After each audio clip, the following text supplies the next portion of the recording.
अस्सलाम वालेकुम student, this is Mohammad Ajmal. जी तो स्टूडेंट्स, हम एक्सरसाइज कर रहे थे 3.4 को। 3.4 का ये लास्ट क्वेश्चन है हमारे पास, क्वेश्चन नंबर 5। इसके जितने पार्ट्स हैं ये शॉर्ट और MCQs के हवाले से इंपॉर्टेंट ये क्वेश्चंस हैं। तो इन सारे क्वेश्चंस के अंदर एक ही फार्मूला यूज़ होता है।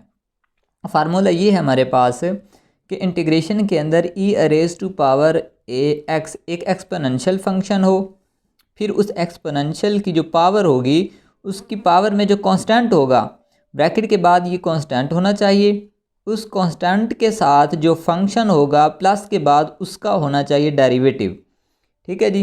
तो फिर उसे हम इस तरीके से लिखते हैं कि वो जो हमारे पास एक्सपोनेंशियल फंक्शन होता है उस एक्सपोनेंशियल फंक्शन को लिखते हैं और उसके साथ उस फंक्शन को लिख देते हैं, प्लस c कर देते हैं। तो ये सिंपल सा एक फार्मूला है हमारे पास। अगेन देखें क्या करेंगे कि एक्सपोनेंशियल फंक्शन हो, एक्सपोनेंशियल फंक्शन की पावर में जो कांस्टेंट होगा ब्रैकेट के बाद वही कांस्टेंट नंबर या फंक्शन जो भी हमारे पास कांस्टेंट नंबर होगा वो कांस्टेंट होना चाहिए। उसके साथ कांस्टेंट के साथ जो भी फंक्शन होगा प्लस के बाद उसी का डेरिवेटिव सामने मौजूद हो। तो हम ये करते हैं, उस एक्सपोनेंशियल फंक्शन को प्रोडक्ट फॉर्म में लिख देते हैं इस फंक्शन के साथ और प्लस c कर देते हैं। सिंपल यही फंक्शन जो है हमारे पास, ये सिंपल सा ये फार्मूला है। चलिए जी, अब हम क्वेश्चन करते हैं। फर्स्ट क्वेश्चन है हमारे पास e⁻x इंटू है 1/x plus log x। x के साथ जो a था, a की जगह यहाँ पर 1 है, 1 यहाँ पर भी मौजूद है, 1 यहाँ पर भी मौजूद है। फिर हमने देखना है कि उस 1 के साथ जो फंक्शन होगा उसके बाद उसका डेरिवेटिव होना चाहिए। तो यहाँ पर है 1/x, 1/x का ये log x डेरिवेटिव नहीं होता, लेकिन log x का डेरिवेटिव ये 1/x होता है। इस वजह से हम इस log x को पहले लिख लेते हैं और 1/x को लिख देते हैं बाद में। अब देखें, e की पावर में जो 1 है, 1 यहाँ पर मौजूद है, log x का डेरिवेटिव भी सामने मौजूद है। तो हम क्या करेंगे, एक्सपोनेंशियल को और इस log जो फंक्शन है हमारे पास उसी को लिख देंगे और प्लस c कर देंगे। नेक्स्ट क्वेश्चन नंबर 2 देखें। a की पावर क्या है, 1 है, 1 यहाँ पर भी मौजूद है, यहाँ पर भी मौजूद है, लेकिन cos का डेरिवेटिव साइन नहीं होता, वो माइनस साइन होता है, लेकिन साइन का डेरिवेटिव cos होता है। इसी तरह इसकी भी तरतीब हम चेंज कर लेंगे, साइन को पहले लिख लेंगे, cos को बाद में लिख लेंगे। तो अब साइन का डेरिवेटिव cos होता है, सामने मौजूद है, तो हम e की पावर x को इस साइन के साथ लिख देंगे। इसी तरह इसका पार्ट नंबर 3 है हमारे पास। पार्ट नंबर 3 है जी e⁻x। अब सामने देखें, इसकी पावर जो a है तो a यहाँ पर मौजूद है, तो इसका मतलब ये तरतीब ठीक है, हमें इसे चेंज नहीं करना पड़ेगा। फिर हमने देखना है कि a के साथ जो फंक्शन है सामने उसी का डेरिवेटिव होना चाहिए। तो यहाँ पर सीकेट इन्वर्स का यही डेरिवेटिव बनता है जो यहाँ पर गिवन है। तो इसका मतलब हम e की जो पावर एक्सपोनेंशियल फंक्शन है इस एक्सपोनेंशियल फंक्शन को लिखेंगे और साथ a के साथ जो फंक्शन है उसको लिख देना।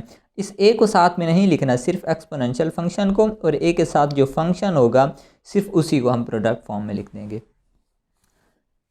पार्ट नंबर 4 है e⁻x into 3 sin x minus cos x over sine square x। पहले हम दोनों का जो ओवर है अलग अलग से दोनों को डिवाइड करवा देते हैं। 3 sin x को अलग से साइन स्क्वायर पे डिवाइड करवा दिया, cos को भी अलग से डिवाइड करवा दिया। एक मरतबा साइन से हो जाएगा कैंसिल, बाकी रह जाएगा ओवर के अंदर साइन। इधर cos ओवर साइन स्क्वायर है तो cos ओवर साइन स्क्वायर एक मरतबा अलहदा कर दिया और एक मरतबा जो साइन स्क्वायर है वो 1 ओवर साइन कर दिया अलहदा। ठीक है जी। 1 ओवर साइन क्या होता है, कोसिकेंट होता है, ऊपर जाके कोसिकेंट हो गया। cos ओवर साइन कॉट होता है और 1 ओवर साइन होता है कोसिकेंट। अब देखें, e की पावर 3x है, 3 सामने मौजूद है, 3 के बाद जो कोसिकेंट है कि सामने उसी का डेरिवेटिव मौजूद है। हाँ जी, कोसिकेंट का डेरिवेटिव होता है माइनस कोसिकेंट x और कॉट x, तो सामने मौजूद है, तो हम एक्सपोनेंशियल को इस फंक्शन के साथ लिख देंगे। पार्ट नंबर 5 में है e⁻2x, तो उसकी पावर में a क्या है, a की जगह है 2, तो 2 को पहले होना चाहिए, तो इस cos वाले फंक्शन को हमने लिख दिया पहले और माइनस साइन को बाद में। तो a की पावर में जो a था a पहले आ गया, cos जो है cos का डेरिवेटिव माइनस साइन होता है, सामने मौजूद है, तो हम एक्सपोनेंशियल को इस फंक्शन के साथ लिख देंगे। नेक्स्ट है जी पार्ट नंबर 6। पार्ट नंबर 6 के अंदर ये है x e⁻x 1 plus x whole का स्क्वायर। तो एक्सपोनेंशियल को हमने पहले लिख दिया, बाकी जो फंक्शन सारा रह गया उसे लिख दिया बाद में। फिर हमने क्या किया, नीचे वाले फंक्शन की तरह बनाने के लिए ऊपर x था तो हमने +1 भी कर दिया, -1 भी कर दिया। नीचे है 1 प्लस x, तो ऊपर जो 1 प्लस x था उसको अलहदा से डिवाइड करवा दिया, यहाँ पर जो माइनस था उसको अलहदा से डिवाइड करवा दिया। ऊपर 1 प्लस x की पावर 1 है, नीचे 2 है, 1 नीचे लेके आएंगे माइनस का हो जाएगा, तो नीचे रह जाएगा 1, और इधर रह गया 1 प्लस एक्स होल का स्क्वायर। अब e की पावर के अंदर देखें 1 है तो 1 यहाँ पे मौजूद है। अब अगर इस टर्म का डेरिवेटिव लें, पावर रूल लगेगा, इसको ऊपर लेके जाएंगे, पावर शुरू में पावर में से कम बेस का डेरिवेटिव, तो इसका डेरिवेटिव सामने मौजूद है, इसका डेरिवेटिव सामने मौजूद है, तो हम क्या करेंगे, एक्सपोनेंशियल को और इस फंक्शन को साथ में लिख देंगे। इसी को इस फॉर्म के अंदर भी हम लिख देते हैं, प्लस सी कर दिया। लास्ट पार्ट नंबर 7 इसका है e raise to power minus x into है cos x minus sine x, e की पावर है -1, तो साफ ज़रा माइनस पहले होना चाहिए ना, तो इस माइनस साइन वाले को हमने पहले लिख दिया। अब माइनस के बाद जो टर्म बन रही है वो है जस्ट साइन एक्स, और साइन एक्स का डेरिवेटिव कॉज एक्स होता है, सामने मौजूद है, तो e की पावर एक्स एक्सपोनेंशियल फंक्शन को लिखेंगे, साथ में ये जो फंक्शन है उस फंक्शन को लिख देंगे, ये -a की जगह उसको नहीं लिखेंगे। ठीक है जी, नेक्स्ट इसका पार्ट देखते हैं।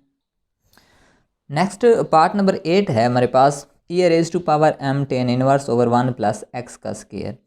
तो इस क्वेश्चन को हम इस फॉर्म के अंदर तो नहीं कर पा रहे, लेकिन इसे हम क्या करेंगे, चेंज कर लेते हैं। यहाँ पर जो tan इनवर्स है, tan इनवर्स को हम लेट कर रहे हैं t के इक्वल, लेट कर लिया है, t tan इनवर्स के इक्वल है, दोनों तरफ डिफरेंशियल ले लिया, d अप्लाई कर दिया, dt is equal to tan inverse बन गया। इस तरफ जब tan इनवर्स का डेरिवेटिव लेंगे ये होगा 1/1 प्लस एक्स स्क्वायर, साथ में आ जाएगा डिफरेंशियल। अब यही वैल्यूज़ वापस हम इस इक्वेशन के अंदर पुट कर देते हैं, तो e रेज टू पावर है ये बन जाएगा m, और tan इनवर्स की जगह क्या आ जाएगा, t आ जाएगा, और साथ में ये जो dx ओवर ये सारी टर्म बन रही है 1 प्लस एक्स स्क्वायर, ये सारी किस चीज़ की इक्वल है, t के इक्वल है, इसकी जगह हमने t पुट कर दिया। अब हमारे पास ये फंक्शन बन गया, सिर्फ एक्सपोनेंशियल आ गया। तो एक्सपोनेंशियल की जो इंटीग्रेशन क्या होती है, वही एक्सपोनेंशियल लिखते हैं, और उसकी जो पावर होती है उसका डेरिवेटिव लेकर नीचे लिख देंगे, प्लस सी कर देंगे। इंटीग्रेशन ले ली, वापस वही जो वैल्यू हमने लेट की थी वापस वही पुट कर दें, टी की जगह tan इनवर्स आ जाएगा।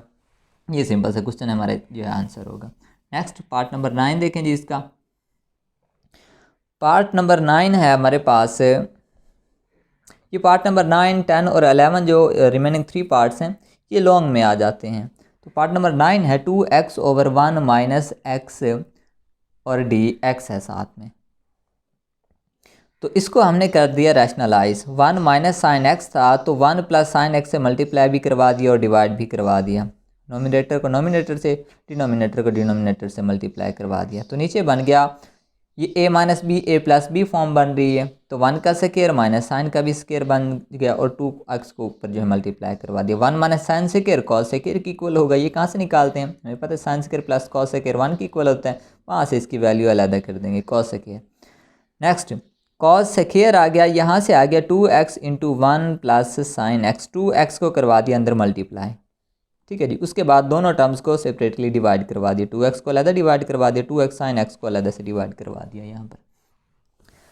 नेक्स्ट पुट करने के बाद अब कॉस स्क्वायर जो यहाँ पर है, कॉस स्क्वायर ऊपर लेके जाएंगे तो क्या बन जाएगा, सेकेंड का स्क्वायर, और इसको साइन ओवर कॉस अलहदा और 1 ओवर कॉस कर देंगे अलहदा, इस तरीके से, ठीक है जी। 1 ओवर कॉस स्क्वायर जो था वो सेकेंड स्क्वायर बन गया, 2x as it is sine over cos अलहदा और 1 ओवर कॉस कर दिया अलहदा, तो साइन ओवर कॉस 10 के इक्वल, 1 ओवर कॉस सेकेंड के इक्वल। अब दोनों की इंटीग्रेशन भी अलहदा, इस पार्ट की इंटीग्रेशन अलहदा, इस पार्ट की इंटीग्रेशन अलहदा, 2 कांस्टेंट था बाहर कर दिया, x second square x dx है यहाँ पे, इसके ऊपर भी इंटीग्रेशन बाई पार्ट्स अप्लाई कर देंगे, ये पहला फंक्शन ये दूसरा फंक्शन।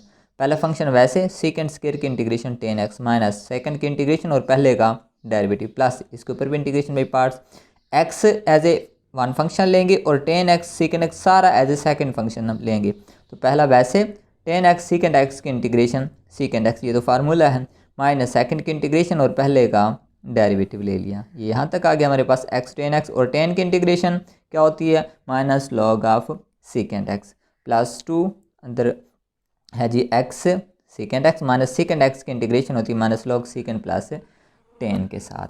नेक्स्ट इसका पार्ट नंबर 10 है जी।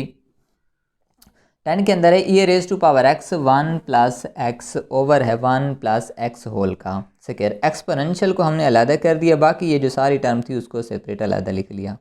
फिर नेक्स्ट क्या किया, नीचे वाले फंक्शन की तरह बनाने के लिए 2 प्लस एक्स है, ऊपर है 1 प्लस एक्स, अगर 1 और हो तो ये ऊपर बन जाएगा 2, तो हमने +1 भी कर दिया -1 भी कर दिया, +1 इसके साथ और -1 को अलग कर दिया, तो ये हो गया 2 plus x over 2 plus x को अलग और -1 वाले को अलग कर दिया यहाँ से। तो e raise to power x into 2 plus x over 2 plus x whole का स्क्वायर। एक मरतबा कैंसिल हो जाएगा, एक रह जाएगा यहाँ पर उसकी पावर, और इसको अगर ऊपर लेके जाएं तो यही जो हमारे पास इधर टर्म है इसका डेरिवेटिव लें तो यही बनता है। आप डेरिवेटिव ले सकते हैं, चेक कर सकते हैं। डेरिवेटिव तो अब आपको आता होगा सिंपल। ठीक है जी, अब 1 की पावर में 1 है, 1 यहाँ पे मौजूद है, इस टर्म का डेरिवेटिव सामने मौजूद है, तो हम क्या करेंगे, एक्सपोनेंशियल को इस फंक्शन के साथ लिख देंगे। ठीक है जी, ये बल्कि नीचे ही लिखा हुआ है, ये एक्सपोनेंशियल और साथ में इस फंक्शन को हमने लिख दिया। लास्ट पार्ट है जी इसका, पार्ट नंबर 11। पार्ट नंबर 11 है जी हमारे पास 1 minus sine x over 1 minus cos x into e x. E बाद में दिया हुआ, ई को तो हमने पहले लिख लिया तरतीब से। उसके बाद 1 minus sine x over 1 minus cos x है, इसके अंदर हमने ये किया 1 माइनस साइन, जो एंगल है यहाँ पे 2 से एंगल को मल्टीप्लाई भी करवा दिया, डिवाइड भी करवा दिया। ऊपर नीचे था 1 माइनस कॉज एक्स, तो 1 माइनस कॉज एक्स को जो है हम इस तरीके से डबल एंगल फार्मूले से अगर आप निकालना चाहें तो वहाँ से हम इसको जो निकाल सकते हैं। अगर डबल एंगल से नहीं निकालते तो आप हाफ एंगल से भी निकाल सकते हैं। हाफ एंगल फार्मूले से आप निकाल लेंगे। हाफ एंगल आइडेंटिटी क्या होती है, हाफ एंगल आइडेंटिटी हमारे पास ये होती है कि sine theta over 2 1 minus cos theta over 2 और उसकी स्क्वायर रूट होती है, हमने स्क्वायर ले लिया।